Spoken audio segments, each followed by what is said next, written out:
What's up, YouTube? In this video, I'm going to be talking about sport mode and what the sport button actually does on an R56 Mini Cooper. So if you haven't already, please hit that subscribe button and stick around. You're going to want to watch this whole video. Also, no matter which Mini Cooper you own, be sure to check out my Facebook group. It's called Mini Cooper DIY. We have a little over 4,000 members right now. That's a very active group, a good group of people. Every type of Mini Coopers in there, from classics all the way up to new GPs, electrics, everything. So give it a check out. I'll leave a link to it in the description, or you can just go to Facebook and type Mini Cooper DIY in the search and you'll find it that way. Okay, let's get to the video. The first thing I'm going to do is I'm going to show you where the sport button is in case you don't know. So let me get to that right now. Okay, so right in front of your shifter, you're going to have a button right here. It says sport. If you press that, this LED light right here will turn green.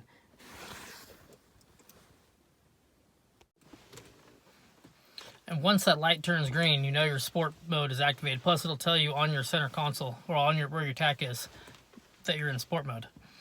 So what you'll notice is you'll have faster throttle response. You know how when you first start going, how you have to press your gas pedal a good amount before your car actually goes?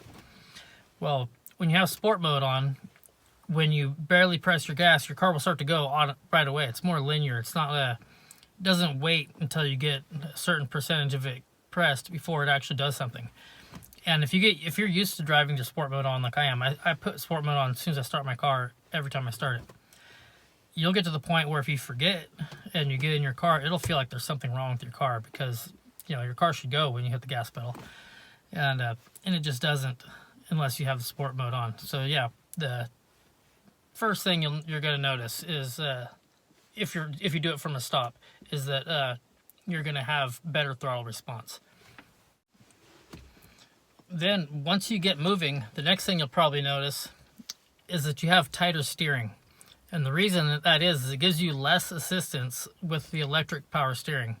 And when you're driving spiritedly, you don't want your car to turn real easy, because then it's easier to turn off the road or overcorrect when you get into a slide or something. So it's a much more direct driving when you have the sport mode on.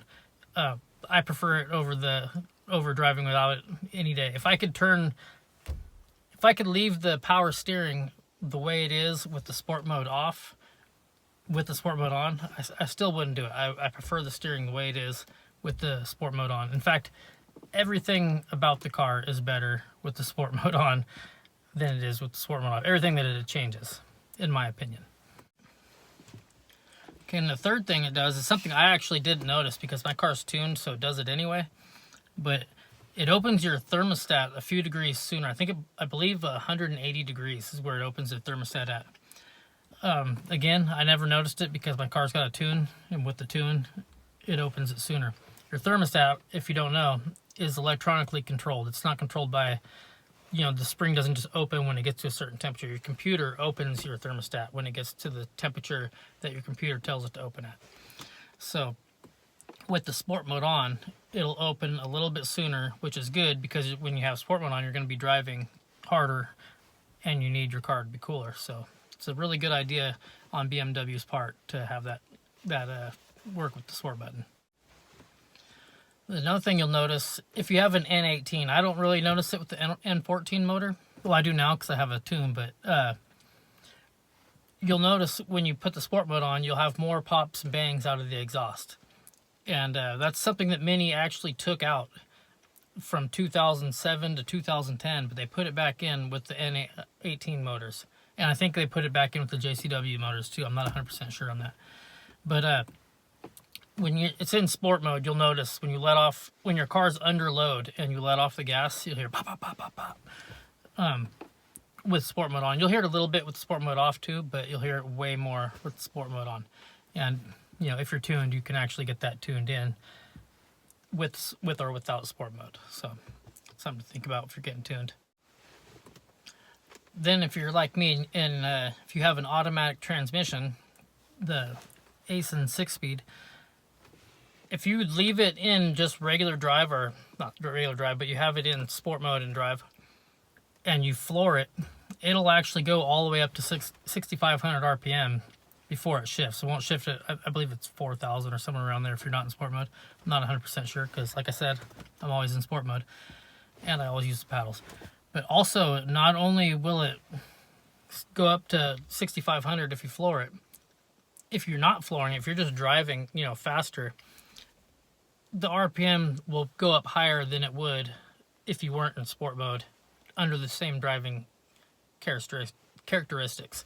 So it just gives you a more sporty feel with the automatic.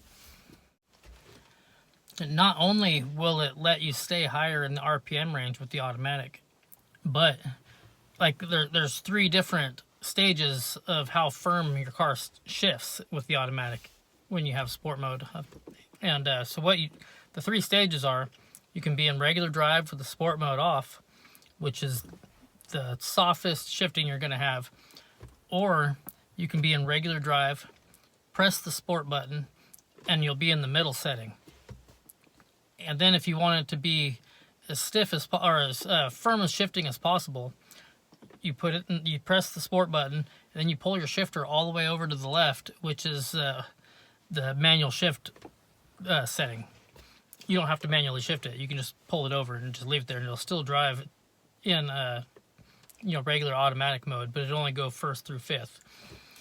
And that's the firmest setting that you can have. That's how I always drive my car, and that's how I recommend everybody with an automatic drive, because you bought a sports car with paddle shifters, drive a sports car with paddle shifters. Don't put it in regular drive and just drive it around. Kind of wasted your money if you do that, in my opinion. If you haven't already, please hit that subscribe button, and if you like this video, give it a thumbs up. If you didn't like this video, give it a thumbs down, and I'll catch you in the next video.